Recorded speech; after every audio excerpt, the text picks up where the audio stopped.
إن الحمد لله نحمده ونصلي على رسوله الكريم. أعوذ بالله من الشيطان الرجيم. بسم الله الرحمن الرحيم. قل هو الله أحد الله الصمد لم يلد ولم يولد ولم يكن له كفوا أحد. قیامت کی نشانیوں میں سے ایک نشانی امام مہدی کا ظہور. کچھ لوگوں نے اس نشانی کا انکار کیا. انکار کرنے والوں کے دلائل کیا ہیں، ان کے اعتراضات کیا ہیں؟ وہ کہتے ہیں کہ اگر امام مہدی کا ظہور برحق ہوتا تو اس کا ذکر قرآن میں آتا. قرآن حکیم کے اندر اللہ تعالی نے قیامت کی نشانیوں میں سے کچھ نشانیوں کا ذکر کیا ہے. لازم نہیں کہ ہر نشانی کا ذکر اللہ کی کتاب میں آئے. اللہ کا قرآن، مالک کا کلام، اس کے اندر کچھ نشانیاں آئیں. اس قرآن کی صحیح تفسیر محمد الرسول اللہ صلی اللہ علیہ وسلم نے بیان کی. یہ منہج، یہ سوچ، یہ عقیدہ گمراہ عقیدہ ہے کہ جو بات قرآن میں آئے گی مان لیں گے، جو قرآن میں نہیں ہوگی وہ نہیں مانیں گے. دین اسلام نام ہے قرآن اور حدیث کے مجموعے کا. آنے والا آیا تھا فاروق اعظم رضی اللہ عنہ وارضاہ کے پاس اور کہا کہ فلاں مسئلہ جو آپ نے بتایا ہے وہ مجھے قرآن میں نہیں ملا. تو امیر المومنین نے درہ اٹھایا اور اسے مارا اور کہا کیا تو نے قرآن حکیم میں یہ آیت نہیں پڑھی؟ وَمَا آتَاكُمُ الرَّسُولُ فَخُذُوا، جو رسول دے دے اس کو لے لو. یہ اسی قرآن کی آیت ہے. یہ قرآن حکیم کا فرمان ہے کہ جو رسول دے اسے لے لو، جس سے رسول روکے اس سے رک جاؤ. تو یہ ہمیں اللہ کے حبیب نے دیا ہے، اور اللہ کے حبیب جو دیں اس کے لینے کا حکم اللہ کی کتاب سے مل رہا ہے. یہ عقیدہ، یہ منہج، یہ سوچ کہ جو قرآن میں ہوگا تو ہم مانیں گے، قرآن میں نہیں ہے تو ہم نہیں مانیں گے، یہ منہج نہ صحابہ کرام کا، یہ منہج نہ اللہ کے حبیب علیہ الصلاۃ والسلام کے ساتھیوں کا، نہ اہل سنت کا، نہ صحابہ کرام کے نقش قدم پر قیامت تک زندہ رہنے والوں کا. اسلام میں ہے، اور اسلام نام ہے اللہ کی کتاب کے فرامین اور محمد کریم صلی اللہ علیہ وسلم کی ارشادات کے مجموعے کا. ویسے قرآن حکیم کے اندر بہت سی ایسی نشانیاں ہیں جس کا ذکر نہیں، صراحت کے ساتھ اشارتاً ذکر موجود ہے لیکن صراحتاً اس کا ذکر نہیں. لیکن وہ نشانیاں امام الانبیاء، امام کائنات محمد کریم صلی اللہ علیہ وسلم نے بیان کی، ہمارے لیے وہ ویسے ہی حجت ہے. حدیث صحیح ہو، نبی کریم سے ثابت ہو، تیسرا قرآن حکیم کی آیت ہمارے لیے حجت ہے. اسی طرح محمد کریم صلی اللہ علیہ وسلم کا فرمان، صحیح حدیث آپ تک پہنچتا ہو، سندن درست ہو، وہ بھی ہمارے لیے حجت ہے. اور حجت کیوں ہے؟ کیونکہ ہمارے امام، ہمارے قائد، ہمارے رہبر محمد الرسول اللہ صلی اللہ علیہ وسلم وہ پیاری ہستی ہے جس کے بارے میں مالک فرماتا ہے وَمَا يَنطِقُ عَنِ الْهَوَىٰ. ہر بندہ اپنی مرضی سے کلام کرتا ہے، اپنی مرضی سے بولتا ہے.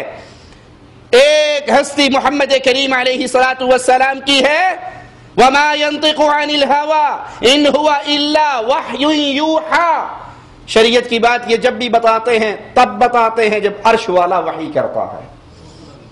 یہ شان ہے، یہ مقام ہے، یہ عزت ہے، یہ اتھارٹی ہے اللہ کے حبیب علیہ الصلاۃ والسلام کی. تو جب اللہ کے حبیب اللہ کی وحی سے کلام کرتے ہیں تو جو آپ کی سنت سے، جو آپ کی ارشادات سے، جو آپ کے فرامین سے چیز مل جائے ہمارے لیے وہ بھی حجت ہے.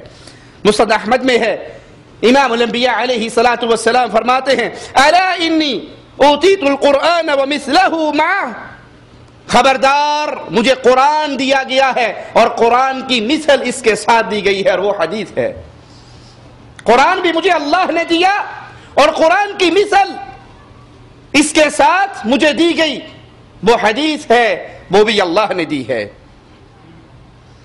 ایک اعتراض یہ کرتے ہیں اعتراض کرنے والے کہ امام مہدی کے بارے میں احادیث بخاری و مسلم کے اندر نہیں ہے.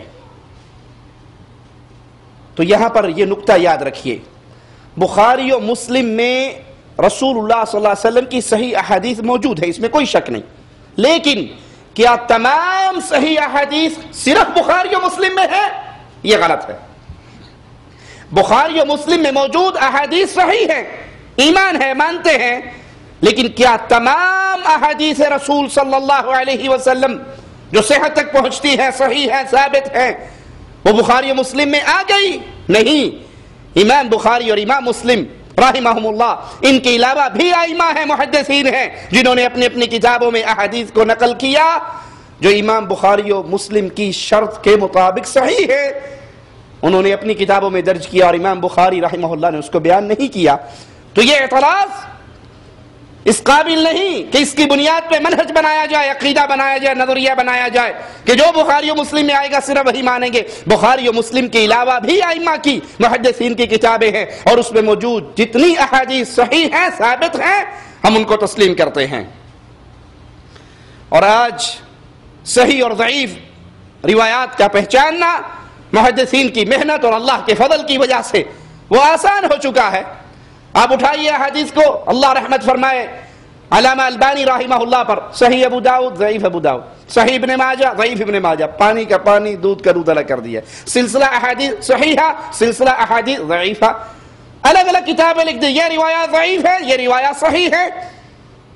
اتنی وضاحت کے بعد بھی اگر کوئی یہ کہ مینوں نہیں پتا حق کی، یہ جڑا جتھے لگا ٹھیک ہی لگا، یہ بھی تو حدیث سناندا ہے، وہ بھی حدیث سناندا ہے، جو جہاں لگا ہے ٹھیک لگا ہے، پتہ نہیں حق کیا ہے، سچ کیا ہے۔ آج کے دور میں جتنا نکھار آ چکا ہے احادیث کے اندر بھی، اس دور کا بندہ اگر یہ بہانے کرے گا تو جو جوتیاں اس کو پڑیں گی وہ شاید کسی اور کو نہ پڑیں۔ اب تو کیا آپ کے پاس حیلہ اور حجت اور بہانہ باقی رہ گیا ہے؟ اب تو تمام دودھ الگ ہے، پانی الگ ہے، صحیح حدیث الگ ہے، ضعیف حدیث الگ ہے، مجموعے الگ ہے، کتابیں الگ چھپ چکی ہے، ایک صحیح کے نام سے اور ایک ضعیف کے نام سے۔ اب بھی ہم تحقیق نہ کریں اور صحابہ کرام کے راستے کو نہ اپنائیں، محمد کریم صلی اللہ علیہ وسلم کی احادیث کو نہ مانیں، تو اس سے بڑھ کر بد نصیبی اور کیا ہے۔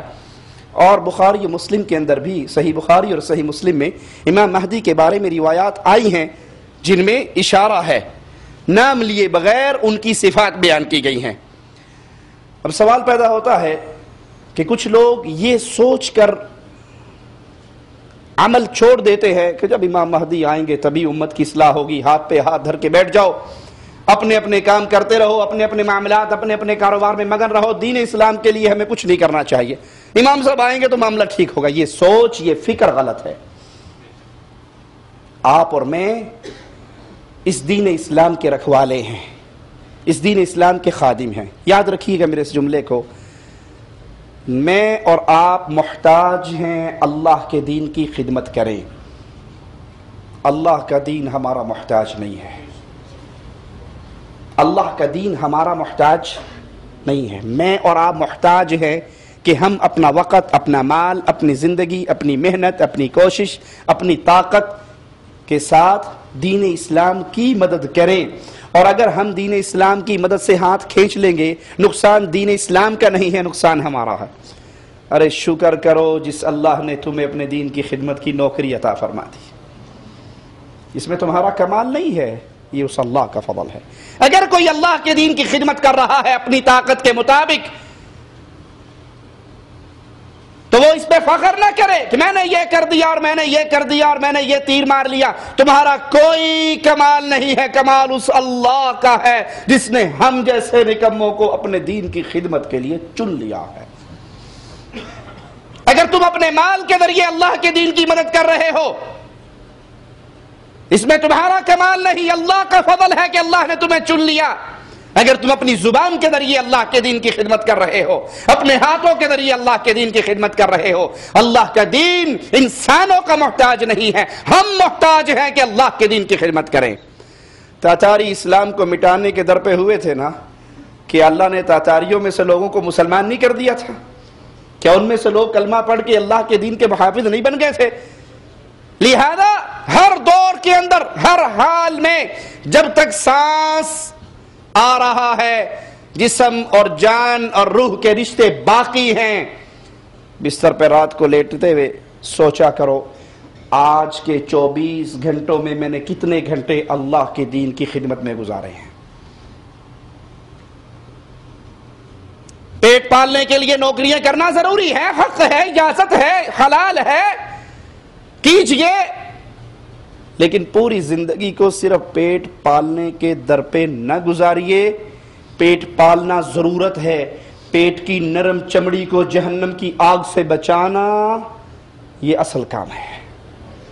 پیٹ پالنے کے چکر میں ایسے مشغول نہ ہو جائیں کہ ہمیں دین اسلام کی کوئی فکر نہ رہے، دین اسلام کی خدمت کے جذبے ہمارے مر جائیں۔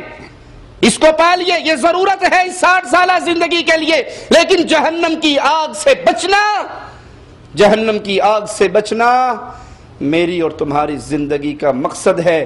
یہ 60 سال ہے اور وہ ایسی زندگی ہے جہاں موت کو موت آ جائے گی۔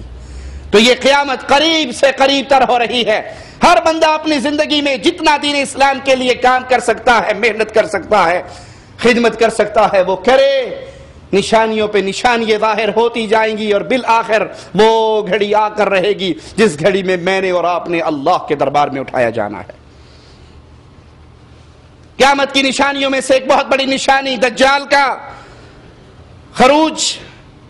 قیامت کی کچھ نشانیاں تو چھوٹی ہیں اور کچھ نشانیاں بڑی ہیں۔ بڑی نشانیوں میں سے دجال کا خروج ہے۔ مسند احمد میں ہے، رسول اللہ صلی اللہ علیہ وسلم نے فرمایا قیامت کی نشانیاں تار میں پروئے ہوئے موتیوں کی طرح ہے۔ موتیوں کی مالا دیکھی ہے نا، ہار دیکھا ہے آپ نے، اگر وہ کاٹ دیا جائے، تار ٹوٹ جائے تو موتی کیسے زمین پہ گرتے ہیں؟ اللہ کے حبیب علیہ السلام فرماتے ہیں قیامت کی نشانیاں تار میں پروئے ہوئے موتیوں کی طرح ہیں، بس اگر تار ٹوٹ جائے تو موتی یکے بعد دیگرے تیزی سے گرنا شروع ہو جاتے ہیں۔ سیدنا ابو ہریرہ رضی اللہ عنہ وارضاہ فرماتے ہیں اللہ کے نبی نے فرمایا علامات قیامت کا ظہور یکے بعد دیگرے اس طرح ہوگا جس طرح ہار کے ٹوٹنے پر موتی یکے بعد دیگرے گرتے ہیں۔ قیامت کی بڑی نشانیوں میں سے دجال ایک بہت بڑی نشانی ہے۔ دجال ہے کون؟ یہ اولاد آدم میں سے ہے، جسے اللہ تعالیٰ نے کچھ ایسی طاقتیں عطا کی ہیں، ایسی قوتیں بطور آزمائش، لوگوں کے امتحان کے لیے، ان کی آزمائش کے لیے ایسے طاقتیں دی ہیں جو بنی نوع بشر کے اندر سے کسی اور کو حاصل نہیں۔ یہ لوگوں کے امتحان کے لیے ہے، لوگوں کی آزمائش کے لیے ہے۔ اس کے بارے میں، دجال کے بارے میں معلومات رکھنا مسلمانوں ضروری ہے۔ اللہ کے حبیب علیہ السلام کے ایک صحابی ہیں سیدنا حذیفہ رضی اللہ عنہ وارضاہ، وہ فرماتے ہیں لوگ اللہ کے نبی صلی اللہ علیہ وسلم سے خیر کے بارے میں سوال کرتے اور میں ہمیشہ شر کے بارے میں سوال کرتا، یہ سوچ کر کہ کہیں انجانے میں علم نہ ہونے کی وجہ سے میں اس شر میں گرفتار نہ ہو جاؤں۔ لوگ خیر کے بارے میں پوچھتے، میں شر کے بارے میں پوچھتا۔ دجال بہت بڑا فتنہ ہے۔ اللہ کے رسول صلی اللہ علیہ وسلم اپنی امت کو اس سے ڈراتے رہے، اس کے بارے میں خبر دیتے رہے۔ یہ اتنا بڑا فتنہ ہے کہ اس کے ساتھ اتنی بڑی آزمائشوں کی اندھیری ہوگی، بڑے بڑے فتنے اس کے ساتھ ہوں گے۔ کبھی تو وہ دعویٰ کرے گا کہ میں تمام جہانوں کا رب میں ہوں، میری ربوبیت پر ایمان لے کر آؤ۔ دجال کو مسیح دجال بھی کہا جاتا ہے، اس لیے کہ اس کی بائیں آنکھ مٹی کی ہوگی، وہ کانا ہوگا اور ایک ہی آنکھ سے دیکھ سکے گا۔ وہ رب ہونے کا دعویٰ تو کرے گا لیکن وہ کانا ہوگا، ایک آنکھ سے ہوگا۔ اور بعض اہل علم نے یہ بھی کہا ہے کہ اسے مسیح دجال اس لیے کہا جاتا ہے کہ وہ ساری زمین پہ گھومے اور پھرے گا، پوری زمین پہ پھرے گا، پوری زمین کے اوپر چلے گا۔ اور اس کا نام دجال اس لیے رکھا گیا کہ وہ دجل اور فریب، ہیلے اور بہانے اور جھوٹ سے کام لے گا، بہت بڑا مکار، بہت بڑا جھوٹا، حقائق کو چھپانے والا، اور جھوٹ کو دجل کہتے ہیں، اور بڑے بڑے جھوٹ بولے گا۔ رب ہونے کے دعوے سے بڑھ کر جھوٹ کیا ہو سکتا ہے؟ کائنات کا سب سے بڑا جھوٹ کیا ہے؟ کہ اللہ کا بندہ، اللہ کی مخلوق رب بننے کا دعویٰ کرے۔ یہ سب سے بڑا جھوٹ ہے۔ وہ دجل، فریب، جھوٹ سے کام لے گا، اس لیے اس کا نام دجال۔ دجال دعویٰ کیا کرے گا؟ وہ لوگوں سے کہے گا میرے اوپر ایمان لے کر آؤ، میں تمہارا رب ہوں۔ صحیح بخاری میں ہے، رسول اللہ صلی اللہ علیہ وسلم نے فرمایا الا انہ اعور، خبردار دجال کانا ہے، وان ربکم لیس باعور، اور تمہارا رب ایسا نہیں ہے۔ اس کے جھوٹے ہونے کے لیے مصطفیٰ علیہ السلام نے کیا فرمایا؟ وہ اپنے رب ہونے کا دعویٰ کرے گا، لوگوں کو بلائے گا مجھ پہ ایمان لاؤ میں رب ہوں۔ آپ علیہ السلام نے فرمایا وہ کانا ہے اور تمہارا رب ایسا نہیں ہے۔ اس کے بعد بہت سے ہیلے اور بہانے شبہات ہوں گے جس میں وہ لوگوں کو مبتلا کر لے گا۔ قرآن کریم میں دجال کا ذکر نہ ہونے کی حکمت میں اہل علم کے مختلف اقوال ہیں۔ قرآن حکیم کے اندر مختلف نشانیاں، قیامت کی نشانیاں، یہ مثلا چاند کا 2 ٹکڑے ہو جانا یہ قیامت کی نشانیوں میں سے ہے اور قرآن پاک میں موجود ہے۔ اقتربت الساعۃ وانشق القمر، قیامت بہت قریب آ چکی، چاند 2 ٹکڑے ہو گیا۔ اسی طرح یاجوج ماجوج کا نکلنا یہ قیامت کی نشانیوں میں سے ہے، اس کا ذکر بھی موجود ہے۔ حتی اذا فتحت یاجوج وماجوج وهم من كل حدب ينسلون، یہاں تک کہ یاجوج اور ماجوج کو کھول دیا جائے گا اور ہر بلندی سے وہ دوڑتے ہوئے آئیں گے۔ لیکن اللہ تعالیٰ نے دجال کا نام لے کر وضاحت کے ساتھ قرآن پاک میں ذکر نہیں کیا، بلکہ اہل علم قرآن حکیم کی آیت سے یہ استدلال کرتے ہیں کہ اس آیت میں اشارہ ہے دجال کی طرف، اور وہ آیت کیا ہے؟ یوم یأتی بعض آیات ربک لا ينفع نفسا ایمانها لم تکن آمنت من قبل، جس روز تمہارے رب کی بڑی بڑی نشانیاں، بعض نشانیاں ظاہر ہو جائیں گی تو جو شخص پہلے ایمان نہیں لایا ہوگا اگر اس دن ایمان لانا چاہے گا تو اس کا ایمان اسے کوئی فائدہ نہیں دے گا۔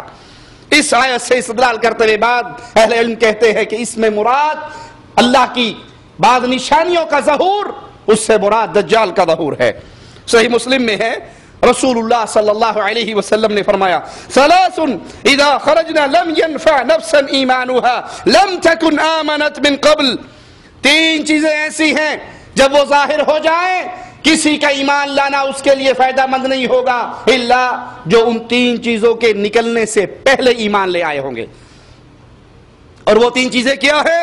الدجال والدابہ وطلوع الشمس من مغربها، دجال اور وہ جانور جو لوگوں سے کلام کرے گا اور سورج کا ہونا، ان 3 چیزوں کے ظہور سے پہلے جو ایمان لے آیا اس کا ایمان تو مقبول ہے، لیکن جو ان کے ظہور کے بعد ایمان لے کر آئے گا وہ ایمان مردود ہوگا۔ اور اہل علم کا دوسرا یہ قول بھی ہے کہ قرآن مجید میں عیسیٰ بن مریم علیہ السلام ان کا ذکر موجود ہے، اشارہ موجود ہے قرآن حکیم کی آیت میں کہ یہ دوبارہ دنیا پہ آئیں گے، نزول فرمائیں گے، اور وہ قرآن حکیم کی یہ آیت ہے وَإِن مِّنْ أَهْلِ الْكِتَابِ إِلَّا لَيُؤْمِنَنَّ بِهِ قَبْلَ مَوْتِهِ، اور اہل کتاب میں سے کوئی ایسا شخص نہیں ہوگا جو عیسیٰ علیہ السلام کی موت سے پہلے ان پر ایمان نہ لے آئے گا۔ یہ دوبارہ آئیں گے اور اہل کتاب ان پر ایمان لے کر آئیں گے۔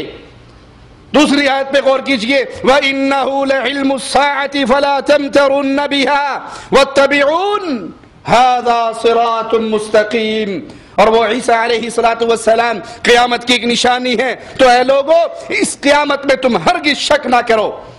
اب یہ بات بلا شبہ صحیح ہے کہ عیسیٰ علیہ السلام ہی دجال کو قتل کریں گے۔ تو جب عیسیٰ علیہ السلام کے نزول کا ذکر قرآن حکیم کی ان آیات میں موجود ہے، اس کی طرف اشارہ، جب وہ آئیں گے اور انہوں نے ہی قتل کرنا ہے دجال کو، تو اس کا مطلب ہوا کہ دجال کا ذکر بھی انہی آیات کے تحت آ گیا۔ دجال فتنوں میں سے سب سے بڑا فتنہ ہے۔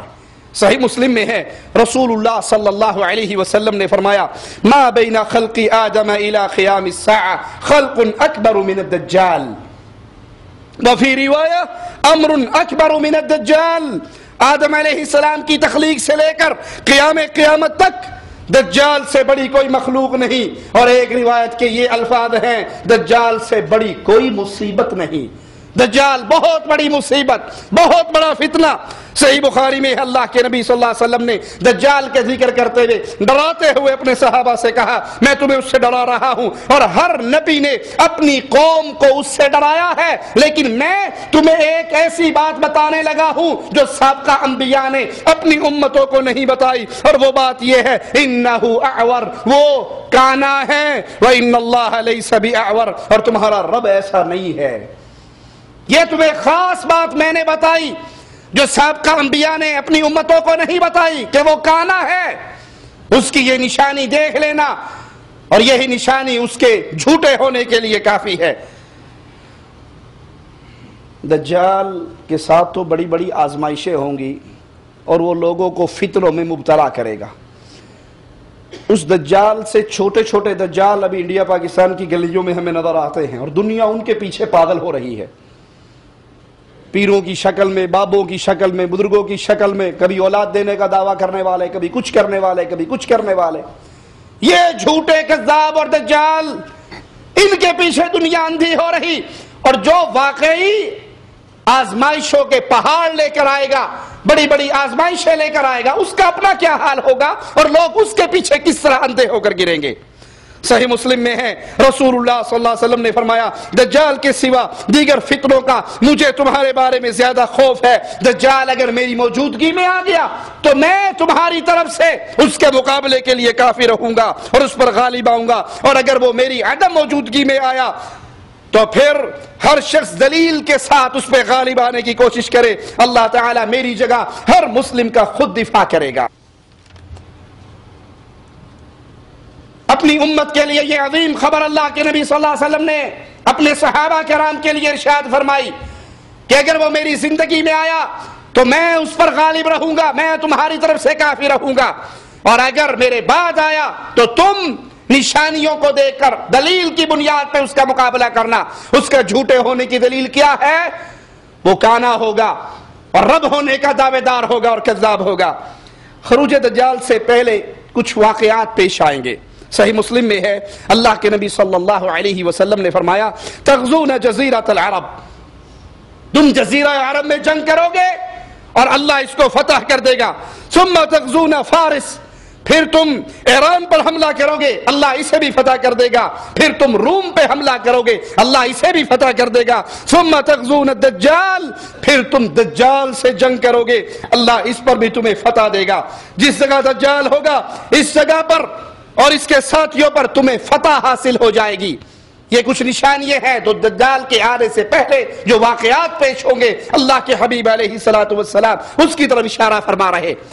ابو داؤد میں ہے، امام الانبیاء علیہ الصلوۃ والسلام نے فرمایا، بیت المقدس کے آباد ہونے سے مدینے کی بے آبادی ہوگی، مدینے کی بربادی ہوئی تو ایک عظیم مارکہ شروع ہو جائے گا۔ جب وہ مارکہ شروع ہوگا تو قسطنطنیہ فتح ہو جائے گا، اور جب قسطنطنیہ فتح ہوگا تو پھر جلد ہی دجال کا خروج ہوگا۔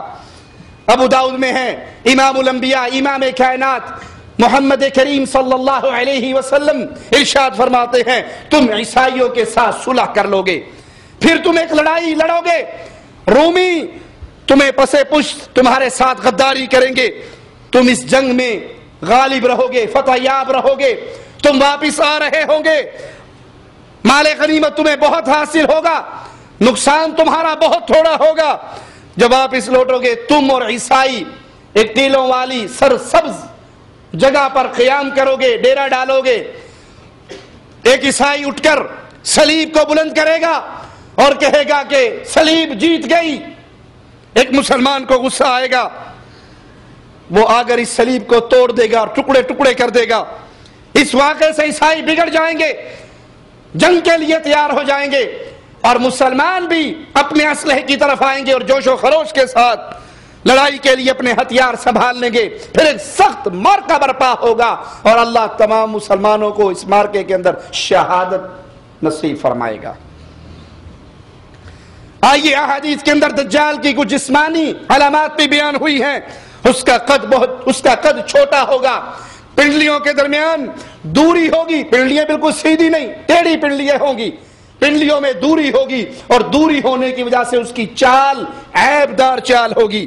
اس کے بال نرم اور سیدھے نہ ہوں گے بلکہ وہ گھنگریالے بال ہوں گے، اس کے بال گھنے ہوں گے، بجھی ہوئی آنکھ پھولے ہوئے انگور کی مانند، یعنی وہ ایک آنکھ سے کانا ہوگا، سفید رنگ والا، چوڑی پیشانی والا، مکتوب بین عینی کاف فا را، اس کی دو آنکھوں کے درمیان کاف فا را، کافر یہ لکھا ہوا ہوگا، جس کو پڑھا لکھا اور ان پڑھ ہر مومن پڑھ لے گا، ہر ہر مومن اس کے ماتھے پہ لکھے ہوئے ان الفاظ کو دیکھ کر مان لے گا، تسلیم کر لے گا، پڑھ لے گا، وہ بے شک مومن پڑھا لکھا ہو یا ان پڑھ ہو، ان الفاظ کو وہ پڑھ لے گا، وہ لا ولد ہوگا، اس کے ہاں اولاد نہیں ہوگی۔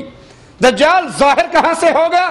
مسند احمد اور ترمذی میں ہے، اللہ کے نبی صلی اللہ علیہ وسلم نے فرمایا دجال مشرق میں سے ایک ایسی جگہ سے خروج کرے گا جسے خراسان کہا جائے گا، اور اس کی پیروی کرنے والے لوگوں کے چہرے مڑی ہوئی ڈھالوں کی طرح ہوں گے، چپٹے چہرے والے، جیسے ڈھال کے اوپر کسی نے چمڑا چڑھایا ہوا۔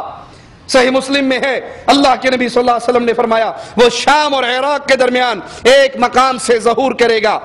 صحیح مسلم میں ہے، سیدنا عامر سیدہ فاطمہ بنت قیس رضی اللہ تعالی عنہا کے پاس آئے اور کہنے لگے مجھے کوئی ایک حدیث سنائیے جو آپ نے خود رسول اللہ صلی اللہ علیہ وسلم سے سنی ہو، اور پھر آپ نے اس حدیث کو کسی اور سے نہیں بلکہ ڈائریکٹ اللہ کے حبیب علیہ السلام سے سنا ہو۔ سیدہ فاطمہ کہنے لگی ضرور، اگر تو یہ چاہتا ہے میں تجھے وہ حدیث سناتی ہوں جو میں نے خود محمد الرسول اللہ سے سنی ہے صلی اللہ علیہ وسلم، اور وہ یہ کہ ایک دن میں نے اللہ کے رسول صلی اللہ علیہ وسلم کے منادی کرنے والے کو منادی کرتے وہ نماز کے لیے لوگوں کو پکار رہا، میں بھی اللہ کے رسول صلی اللہ علیہ وسلم کی مسجد کی طرف چل پڑی۔ اللہ کے حبیب علیہ السلام نے نماز پڑھائی، نماز میں نے بھی آپ کے پیچھے پڑھی، اور نماز پڑھانے کے بعد اللہ کے پیارے حبیب علیہ السلام منبر پہ تشریف فرما ہوئے اور مسکرانے لگے۔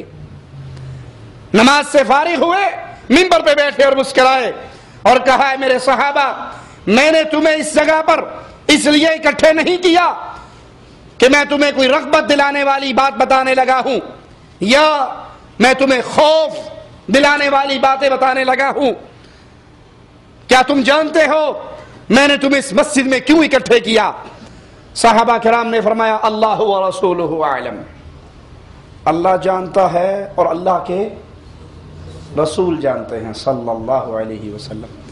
اللہ جانتا ہے، غیب کی ساری خبریں اللہ کے پاس ہے، اور اللہ جو چاہتا ہے اپنے نبی پر وحی کر دیتا ہے اور نبی کو پتہ لگ جاتا ہے۔ آج کل تو غیب دانی کا اعلان کرنے والے نتھو پھتو ہماری گلیوں کے اندر ڈھنڈورے پیٹتے پھرتے ہیں۔ اللہ کے لیے سوچئے، میرے نبی کریم صلی اللہ علیہ وسلم کے صحابہ کرام سے بڑھ کر اللہ کا کوئی اور ولی ہو سکتا ہے نبیوں کے بعد؟ آج کل تو پیروں کے، بابوں کے، حضرتوں کے دعوے اتنے عجیب ہیں۔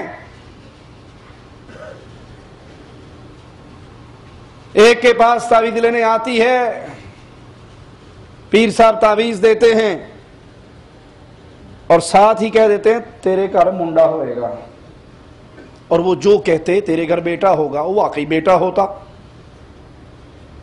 کسی نے کہا حضرت عجیب بات ہے، آپ جو بتاتے ہو وہی ہوتا ہے، آپ جو بتاتے ہو وہی ہوتا ہے، کیا بات ہے؟ کہا میں کیا کروں، جب میں تعویذ لکھنے بیٹھتا ہوں ماں کے پیٹ میں سے بچے کی صورت میری آنکھوں کے سامنے آ جاتی ہے، مجھے دیکھ کے پتہ لگ جاتا ہے کہ کڑی ہے کہ منڈا ہے۔ میں کہا پرانے دور کا الٹرا ساؤنڈ ہے، آج تو الٹرا ساؤنڈ ابھی آیا ہے، اس دور میں پیروں کی صورت میں چلتا پھرتا الٹرا ساؤنڈ ہوتا تھا۔ انا للہ و انا الیہ راجعون۔ بڑا بے شرم ہے، اپنی نظریں ماؤں کے اوپر اور ماؤں کے پیٹوں کے اندر بھی ڈال لیتا ہے۔ یہ کذاب اور دجال، یہ جھوٹے پیر، یہ جھوٹے دعوے دار، اللہ کی قسم اس طرح کے کروڑوں بابے بھی ہو، وہ ابو بکر صدیق کی جوتی سے اڑنے والی خاک کے ذروں پہ قربان، اور میرے نبی کے صحابہ بیٹھے ہوئے، ان سے بڑا بھی کوئی اللہ کا ولی ہے؟ جن کے جنتی ہونے کی شہادت محمد مصطفیٰ صلی اللہ علیہ وسلم ارشاد فرماتے ہیں، اور آپ پوچھ رہے ہیں جانتے ہو آج میں نے اس مسجد میں تمہیں کیوں اکٹھا کیا ہے؟ پیر صاحب نماز پڑھ رہے مریدنی کے گھر میں، اور نماز پڑھتے پڑھتے اس نے جس طرح کتے کو بھگایا جاتا ہے ویسے آوازیں نکالنی شروع کر دی منہ سے۔ مریدنی بڑی حیران کہ پیر صاحب تو حالت سجدہ میں ہیں، یہ آوازیں کیسی نکل رہی؟ سلام پھیرا، شاہ صاحب قربان جاؤں، سجدے میں کیا ہو رہا تھا؟ کہا پگلی تجھے کیا پتا، اب یہ نوٹ کھانے کے چکر میں، خدمت کروانے کے چکر میں چھوڑنے لگا ہے۔ کہا تجھے کیا پتا پاگل کہیں کی، میں نماز پڑھ رہا تھا، مدینہ الرسول میں رسول کی مسجد میں کتا جانے کی کوشش کر رہا تھا اور میں نے یہیں سے آواز لگائی اور وہ نکل گیا، بھاگ لیا۔ مرید نے تھوڑی سی پڑھی لکھی تھی، کہتی چنگا میں دیکھ لینی ایڈا پہنچیا، میں بھی دیکھ لیتی ہوں۔ پیر صاحب نے کھانا شانا کھا لیا، جب میٹھے کھانے کی باری آئی اس نے نیچے دیسی گھی ڈالا، اس کے اوپر شکر ڈالی، اس کے اوپر پھوکی سیویاں رکھ کے چمچہ لگا کے پیر صاحب کے آگے رکھ دی۔ شاہ صاحب تناول فرمائیے۔ اب یہ قادری صاحب اس کو یوں یوں دیکھ رہے ہیں۔ نے کہا قربان جاؤں شاہ صاحب کھاتے کیوں نہیں؟ کہتا بے وقوف عورت، کتنے عرصے کے بعد میں تیرے پاس آیا ہوں، میں تو سمجھتا تھا کہ تو میری بڑی ہی خدمت کرے گی اور تجھے اتنی شرم نہیں آئی پیر صاحب کے لیے پھوکی بغیر گھی چینی کے خالی سیویاں لے کے آ گئی ہے، کھاؤں کیسے؟ چینی کہاں ہے، شکر کہاں ہے، گھی کہاں ہے؟ اس نے جوتا اتارا اور سر میں مارا، کہا چوڑا مدینے دا کتا نظر آ گیا، تھلے تیرا جڑا پیا لگتا کچھ اے نظر نہیں آتا؟ مدینے کی مسجد میں گھستا ہوا کتا تو تجھے نظر آ گیا، سیویوں کے نیچے گھی بھی ہے، شکر بھی ہے۔ یہ کذاب اور دجال، یہ ایمان کے ڈاکو، یہ مال کے ڈاکو، یہ عزتوں کے ڈاکو۔ مصطفیٰ علیہ السلام پوچھ رہے صحابہ کی جماعت بتاؤ میں نے تمہیں یہاں پر کیوں اکٹھا کیا ہے؟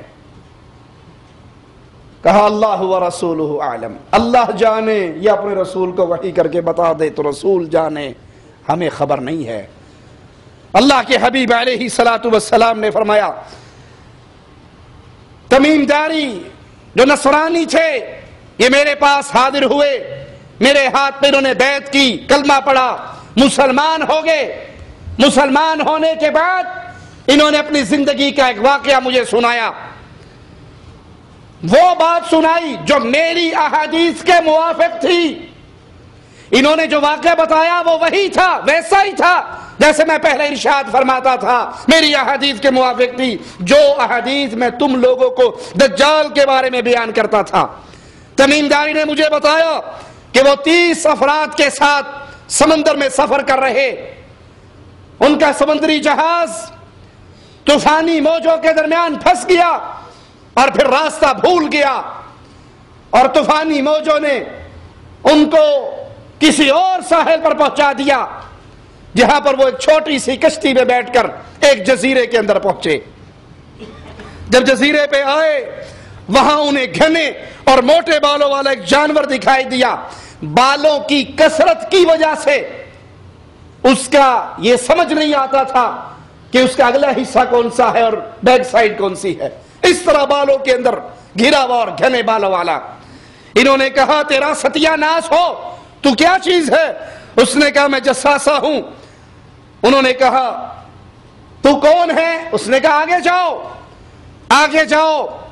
اس جزیرے کے اندر ایک عمارت میں ایک شخص رہتا ہے جو تمہارے بارے میں جاننا چاہتا ہے، اس کے پاس چلے جاؤ۔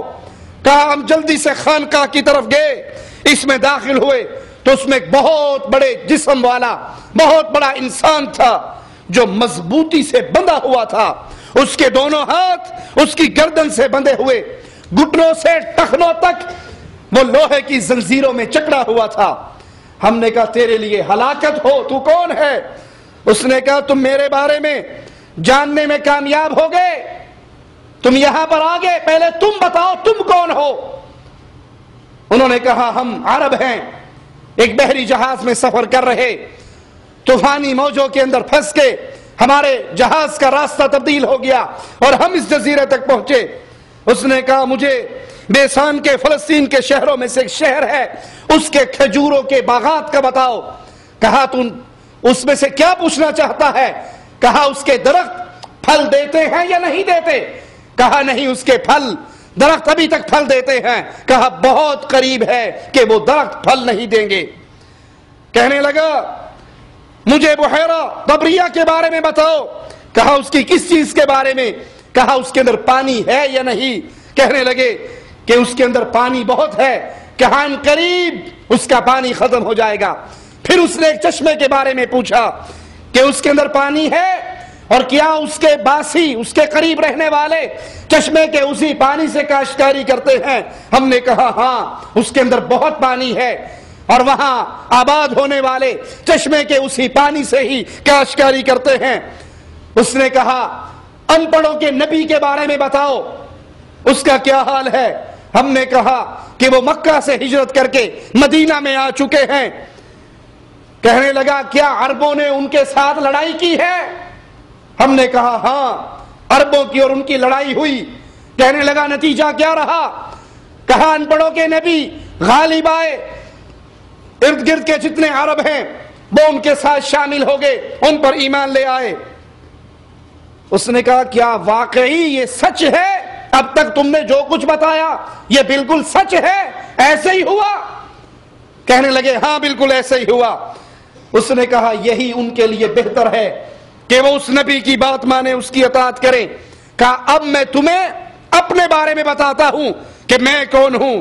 میں دجال ہوں اور ان قریب مجھے اذن مل جائے گا، حکم اجازت مل جائے گا یہاں سے نکلنے کے لیے، اور پھر میں یہاں سے نکلوں گا اور ساری زمین کے سارے شہروں میں 40 روز میں چکر لگا لوں گا۔ اللہ کی طرف سے مجھے ان قریب اجازت ملنے والی ہے نکلنے کی، اور جب میں نکلوں گا تو 40 روز میں زمین کے تمام شہروں کے گر چکر لگا لوں گا، تمام شہروں میں گھوم لوں گا سوائے مکہ اور مدینہ کے۔ مکہ اور مدینہ کے علاوہ میں مکہ اور مدینہ میں داخل نہیں ہو سکوں گا۔ مکہ اور مدینہ پر پہرے ہوں گے، اور اگر مکہ اور مدینہ میں کسی ایک شہر میں میں داخل ہونے کی کوشش کروں گا تو فرشتے وہاں پر تلوار لے کر کھڑے ہوں گے جو مجھے وہاں داخل ہونے سے روکیں گے۔ مکہ اور مدینہ کے تمام شہروں اور کے تمام شاہراہوں راستوں پر بھی اللہ کے فرشتے پہرہ دار ہوں گے۔ یہ شان کس کی ہے؟ مکہ اور مدینہ کی۔ مکہ اور مدینہ سے نسبتیں توڑ کر ہندوستان کی بستیوں کی طرف نسبت کرنے والوں، دیوبند اور بریلی سے نسبت جوڑنے والوں، کیا مکہ اور مدینہ سے پیاری کوئی اور بستی ہے؟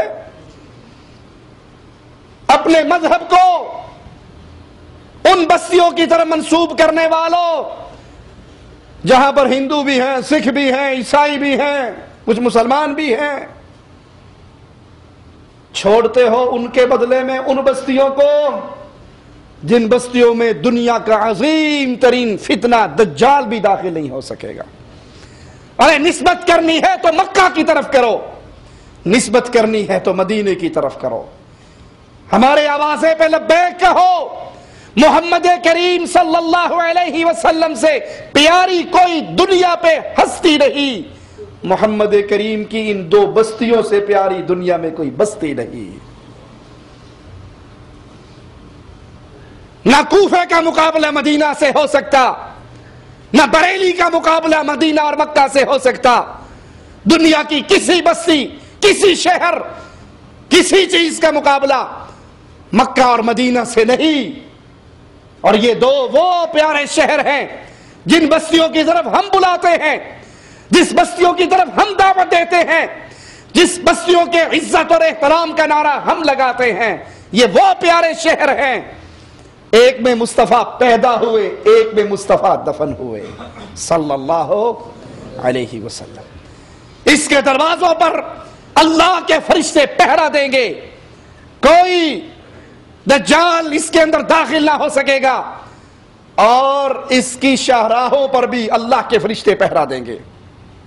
سیدہ فاطمہ رضی اللہ تعالی عنہا نے فرمایا کہ پھر رسول اللہ صلی اللہ علیہ وسلم نے اپنا عصا اپنے منبر پہ مارا اور فرمایا یہ طیبہ ہے، یہ طیبہ ہے، یہ پاک جگہ ہے، یہ مدینہ منورہ ہے، یہ پاک ہے، یہ پاک ہے۔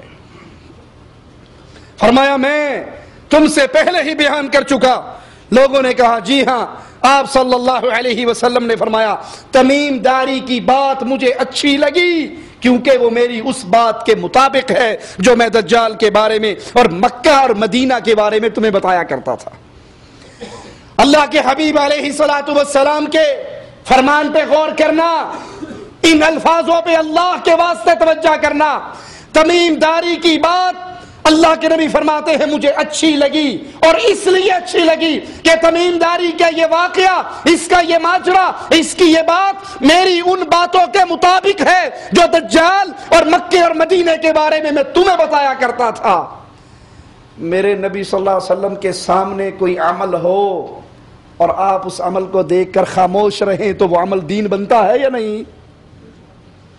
ایک صحابی نے 2 رکعتیں پڑھی تھی فجر کی نماز کے بعد۔ آپ نے پوچھا تھا کیا پڑھا ہے؟ کہ اللہ کے نبی صلی اللہ علیہ وسلم میری سنتیں رہتی تھی، میں نے جماعت کے بعد اس کو ادا کر لی۔ آپ خاموش ہو گئے، آپ خاموش ہو گئے۔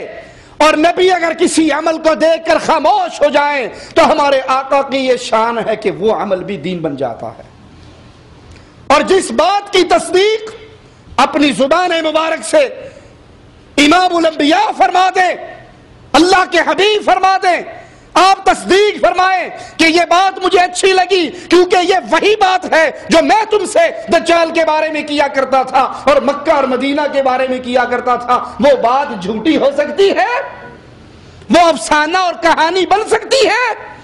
اور جو اس بات کو کہانی اور افسانہ کہے جس کی تصدیق محمد الرسول اللہ کر رہے ہیں صلی اللہ علیہ وسلم، اس سے بڑھ کر جھوٹا اور کذاب کون ہو سکتا؟ نبی تصدیق کر رہے سیدنا تمیم داری کی اس بات کو کہ مجھے اس کی یہ بات اچھی لگی، خبردار رہو دجال شام یا یمن کے سمندر میں ہے، مشرق کی جانب ہے، وہ مشرق کی جانب ہے، وہ مشرق کی جانب ہے۔ اور محمد کریم صلی اللہ علیہ وسلم نے اپنے ہاتھ سے مشرق کی طرف اشارہ کیا۔ آپ نے یہ حدیث سن لی، لیکن کیا کریں عقل پرستوں کا، کیا کریں مصطفیٰ علیہ السلام کی احادیث کو اپنی عقل پہ پیش کر کے، عقل سے پوچھنے والوں کا عقل میں بات آ جائے نبی کی تو مان لینے والے، اور عقل میں بات نہ آئے تو اللہ کے نبی کی بات کو ٹھوکر مار دینے والے۔ رب محمد کی قسم یہ اہل سنت کا طریقہ نہیں ہے۔ عقل ہر بندے کی الگ الگ ہوتی ہے نا، عقل معیار نہیں ہے مصطفیٰ علیہ الصلوۃ والسلام کی بات کو پرکھنے کا۔ مصطفیٰ علیہ الصلوۃ والسلام جس کے بارے میں شریعت اعلان کر چکی، قرآن کی آیات سنا چکی، وما ينطق عن الهوى ان هو الا وحی یوحى، یہ تو وہ ہے جو اللہ کی وحی سے کلام کرتے ہیں۔ سید مودودی صاحب اپنی کتاب رسائل و مسائل جلد 1 صفحہ 37 پہ 35 پہ ان سے یہ سوال ہوا، جس کا جواب دے تک وہ 37 پہ آتے ہیں۔ سوال کرنے والے نے سوال کیا کہ اسلام کی بہت سی باتیں ہیں جو موجودہ دور کے اندر سچ ثابت نہیں ہو رہی، اور ان میں سے ایک بات کانا دجال ہے جس کے بارے میں احادیث میں آتا ہے، لیکن دنیا نے ترقی کر لی، کونا کونا دنیا کا چھان مارا، دجال کہیں پہ قید ہوتا اب تک پتہ نہ لگ جاتا وہ کہاں قید ہے، ایسی کوئی بات نظر نہیں آئی، کیمرے کی آنکھ نے سیو نہیں کیا، سائنس پہ ترقی کرتے کرتے دنیا کہاں پہنچ گئی۔ تو سید صاحب جواب دیتے ہیں یہ کانا دجال وغیرہ تو افسانے ہیں، یہ چیز ثابت نہ بھی ہو تو اسلام پر کوئی حرف نہیں آتا۔ ترجمان القرآن میں ان کا یہ جواب چھپا۔ پھر کسی نے سوال کیا کہ حضرت سید صاحب، شاہ صاحب، آپ نے کہا کہ دجال کانا دجال وغیرہ تو افسانے ہیں، حالانکہ کئی احادیث کے اندر دجال کا ذکر ہے۔ جب انہیں یہ کہا گیا کئی احادیث میں دجال کا ذکر ہے، پھر فرمانے لگے کہ میں نے جس چیز کو افسانہ قرار دیا وہ دجال کے وجود کو افسانہ نہیں قرار دیا، بلکہ میں دجال کے وجود کو مانتا ہوں، ہر نماز میں وہ خاص دعا جو اس سے پناہ کی ہے وہ پڑھتا ہوں، اللہ کی پناہ میں آتا ہوں۔ میں نے جس چیز کو افسانہ قرار دیا وہ یہ بات ہے کہ دجال کسی جزیرے پہ قید ہے۔ سید صاحب اس بات کو افسانہ قرار دے رہے، جو بات صحیح مسلم میں سیدنا تمیم داری سے روایت ہے وہ دیکھ کر آئے، وہ بیان کرتے ہیں، اور ان کے بیان کرنے پر محمد الرسول اللہ صلی اللہ علیہ وسلم فرماتے ہیں مجھے تمیم داری کی یہ بات اچھی لگی، اور اس لیے اچھی لگی کہ یہ میں اس کی بات میری بات کے موافق ہے جو بات دجال کے بارے میں تمہیں کہا کرتا تھا۔ کتنا بڑا ظلم ہے، احادیث کی انکار کرتے ہوئے کتنی بڑی جرت ہے جس کی تصدیق مصطفیٰ کرے۔ اگر تمیم داری کی یہ بات افسانہ، کہانی اور جھوٹ ہوتی تو کیا اللہ کے نبی اس کو افسانہ قرار نہ دیتے؟ کیا اللہ کے حبیب علیہ السلام اس کا انکار نہ کرتے؟ اس سارے واقعے کو سنانے کے لیے اللہ کے رسول صلی اللہ علیہ وسلم نے صحابہ کو اکٹھا کروایا، منادی کروائی، لوگ اکٹھے ہوئے، پھر آپ نے کہا نہ تمہیں میں ڈرانے کے لیے، کوئی بات بتانے کے لیے ڈر والی یا رغبت دلوانے کے لیے کوئی بات نہیں کرنے لگا، میں نے تمہیں تمیم داری کا یہ واقعہ سنانے کے لیے اکٹھا کیا ہے جس کو سن کر اللہ کے نبی تصدیق کریں، اللہ کے نبی اس کو پسند کریں، اللہ کے نبی صلی اللہ علیہ وسلم مسجد میں منبر لگا کے اس پہ بیٹھ کے اپنے صحابہ کو وہ بتائیں۔ آج عقل کے پجاری اپنی کتابوں میں یہ اعلان کرتے پھریں کہ چونکہ یہ بات ہماری عقل میں نہیں آتی لہذا نبی کی یہ بات افسانہ ہے۔ یہ جرت مومن نہیں کر سکتا، اہل ایمان یہ جرت نہیں کر سکتے۔ اہل ایمان، ان کے امام، ان کے صدیق اکبر ابو جہل نے کہا تھا ابو بکر کہ رات کے ایک پہر میں کوئی بندہ بیت اللہ سے بیت المقدس سے آسمانوں پر جنت کی سیر، انبیاء کی ملاقاتیں کر کے واپس آ سکتا ہے؟ سیدنا ابو بکر نے کہا تھا نہیں۔ ابو جہل بڑا خوش ہوا تھا، آج میں نے بڑا تیر مار لیا ہے، نبی کریم صلی اللہ علیہ وسلم کے سب سے قریبی ساتھی کو بدظن کر لیا۔ کیا پتا ہے یہ دعویٰ کس نے کیا ہے؟ کہا کس نے؟ کہا جس کو تو محمد رسول اللہ کہتا ہے صلی اللہ علیہ وسلم۔ میرے نبی کا نام، میرے نبی کا فرمان ابو جہل کی زبان سے نکلا، ابو بکر کے پردہ سماعت سے ٹکرایا، لہجہ ہی بدل گیا۔ کہا ابو جہل تو نے سنا ہے؟ کہا ہاں میں نے سنا ہے۔ کہا اللہ کی قسم محمد جو کہتے ہیں سچ کہتے ہیں۔ نبی کی حدیثوں کو افسانہ قرار دینے والا، کاش تم نے ابو بکر صدیق کی غیرت ایمانی کی طرف نگاہ دوڑائی ہوتی۔ ابو جہل حیران ہکا بکا، کہنے لگا ابو بکر کہ عقل مانتی ہے؟ عقل مانتی ہے؟ کہا عقل مانے نہ مانے ابو بکر کا ایمان مانتا ہے، محمد جھوٹ نہیں کہتے صلی اللہ علیہ وسلم۔ سیدنا ابو بکر صدیق فرمایا کرتے تھے میں جنت کو دیکھ لوں، جہنم کو دیکھ لوں، قبر کے معاملات کو دیکھ لوں، لوگوں ابو بکر کے ایمان میں ایک رائی کے دانے کے برابر بھی اضافہ نہیں ہوگا۔ لوگوں نے کہا بڑی عجیب بات ہے، ابھی تو ہم نے صرف سن رکھا ہے جنت جہنم کے بارے میں، آپ دیکھ کر بھی آپ کے ایمان میں اضافہ نہیں ہوگا؟ کہا نہیں۔ کہا وہ کیوں؟ کہا میں نے محمد کریم صلی اللہ علیہ وسلم کی مبارک پیاری میٹھی زبان سے سن کر جہاں تک ایمان دیکھ کر لایا جا سکتا ہے میں نے مصطفیٰ سے سن کر ایمان لے آیا ہوں۔ یہ اپنا منہج بنائیے، یہ اپنی زندگی گزارنے کا طریقہ بنائیے۔ جب آپ کو مصطفیٰ علیہ السلام کی حدیث مل جائے، صحیح حدیث ہو، سندن صحیح ہو، ثابت ہو، آپ کی عقل میں وہ بات نہ آئے، برملا اعلان کرے کہ ہم یہ نہیں کہتے یہ افسانہ ہے، یہ بات میری عقل میں نہیں آ رہی، قصور میری عقل کا ہے، فرمان محمد کا نہیں ہے صلی اللہ علیہ وسلم۔ نبی کی حدیثوں پہ، نبی کے فرامین پہ اپنی گردنوں کو جھکاؤ، نبی کی حدیث کو سن کر ایمان لاؤ، اپنے دل کے اندر ٹیڑھ پیدا نہ کرو، ویسا ایمان لے کر آؤ۔ اللہ کے نبی نے دوران خطبہ کسی کھڑے ہونے والے کو دیکھ کر کہا تھا بیٹھ جاؤ۔ نبی کے ایک صحابی مسجد کے باہر تھے، وہیں پہ بیٹھ گئے۔ لوگوں نے بتایا آقا علیہ الصلوۃ والسلام آپ نے کہا تھا بیٹھ جاؤ، آپ کا یہ ساتھی تو مسجد سے باہر ہی بیٹھ گیا تھا۔ فرمایا تیری محبت میں، نبی کی اتباع کے جذبے میں اللہ اور برکت عطا فرمائے۔ صحابی کے جذبات کو زبان دینے دیجئے، ان کے جذبات کیا تھے؟ آپ نے فرمایا بیٹھ جاؤ، میرے پردہ سما سے ٹکرا گیا کہ محمد کریم نے بیٹھنے کا حکم دیا، میں کھڑا رہ جاؤں تو ایمان اس کی اجازت نہیں دیتا۔ آج کتنے ہی وہ ظالم ہیں جو احادیث رسول کو سنتے ہیں، احادیث رسول کو جانتے ہیں، مانتے ہیں کہ یہ صحیح ہے، صحت کے درجے پر پہنچی بھی ہے، اس لیے نہیں مانتے۔ ان کے شیخ کی عقل میں نہیں آئی، ان کی عقل میں نہیں آئی، یہ سوچ مومن سوچ ہی نہیں سکتا۔ مومن تو وہ ہے جب اللہ کے حبیب علیہ الصلوۃ والسلام کا فرمان اس کے پردہ سما سے ٹکراتا ہے، اپنی گردن کو جھکا دیتا ہے، ادھر حکم محمد ہو اور ادھر گردن جھکی ہو۔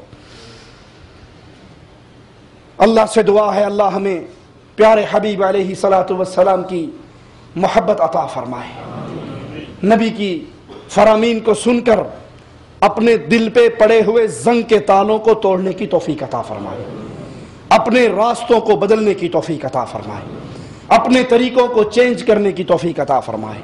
ہمارے اعمال، ہمارے اقوال، ہمارے افعال، ہمارے عقائد، جب بھی نبی کریم کا کوئی فرمان اس سے ٹکرائے اپنے معاملے کو بدل لینا چاہیے اور اللہ کے نبی صلی اللہ علیہ وسلم کی بات کو تسلیم کر لینا چاہیے۔ اے اللہ ہماری خطاؤں کو معاف فرما دے، اے اللہ ہماری سیاہکاریوں کو معاف فرما دے، اے اللہ ہماری خطاؤں کو معاف فرما دے، اے اللہ ہمیں زندہ رکھنا، ایمان پہ رکھنا، اے اللہ ہمیں موت دینا تو اس حال میں دینا۔ اللہ تو ہم سے راضی ہو، ہم تجھ سے راضی ہیں۔ اللہ ہم میں جتنے بے اولاد ہیں ان کو نیک اولاد عطا فرما دے۔ اللہ ہم میں جتنے قرضوں میں دبے ہوئے اپنے خزانوں سے ان قرضوں کو ادا فرما دے۔ اللہ ہم میں سے جتنے تنگ دست ہیں، اللہ تیرے خزانے بڑے وسیع ہیں، اللہ اپنے فضل سے عطا فرما دے۔ اللہ مسلمانوں کی مدد فرما، اللہ مسلمانوں کی مدد فرما، اللہ سوریہ کے مسلمانوں کی مدد فرما، اللہ سوریہ کے اہل سنت مسلمانوں کی مدد فرما، اللہ سوریہ میں اہل سنت کی مدد فرما، اللہ رافضیوں کو تباہ و برباد فرما، اللہ اہل سنت کی مدد فرما، اللہ بحرین میں اہل سنت کی مدد فرما، اللہ جو تیرے قرآن اور تیرے نبی کی سنت سے جڑے ہوئے ہیں ہر زمین کے اوپر ہر آسمان کے نیچے ان کی مدد فرما، ان کی عزتوں کی حفاظت فرما، ان کے بوڑھوں کا سہارا بن جا، ان کے بھوکوں کا سہارا بن جا۔ اللہ ہمارا سہارا صرف تو ہے، اللہ تیرے ہمارے علاوہ بہت بندے ہیں، اللہ تیرے ہمارے علاوہ بہت بندے ہیں، لیکن اللہ ہمارا تیرے سوا کوئی نہیں ہے مولا۔ اللہ ہم تیرے در کے سوالی، تیرے در کے منگتے، تیرے در کے بھوکے، اے اللہ ہمارے اوپر اس امن کی حفاظت فرما۔ اللہ سعودی عرب میں اس امن کی حفاظت فرما، تمام مسلمان ملکوں میں امن کی حفاظت فرما۔ اللہ سعودی عرب کے علماء کی حفاظت فرما، تمام امت کے اہل سنت علماء کی حفاظت فرما۔ اللہ سعودی عرب کے حکمرانوں کی اور تمام امت کے مسلم حکمرانوں کی حفاظت فرما، ان کو دین پر عمل کرنے کی، دین کو نشر کرنے کی اور توفیق عطا فرما، زندہ رکھنا، ایمان پہ رکھنا، موت دینا اس حال میں دینا۔ اے اللہ تو ہم سے راضی ہو، ہم تجھ سے راضی ہو، ادھر ہماری روح نکل رہی ہو اور ادھر ہمارے لیے جنت کے دروازے کھل رہے ہوں۔ اقول قولی ھذا واستغفر اللہ لی ولکم ولسائر المسلمین فاستغفروہ انہ ھو الغفور الرحیم۔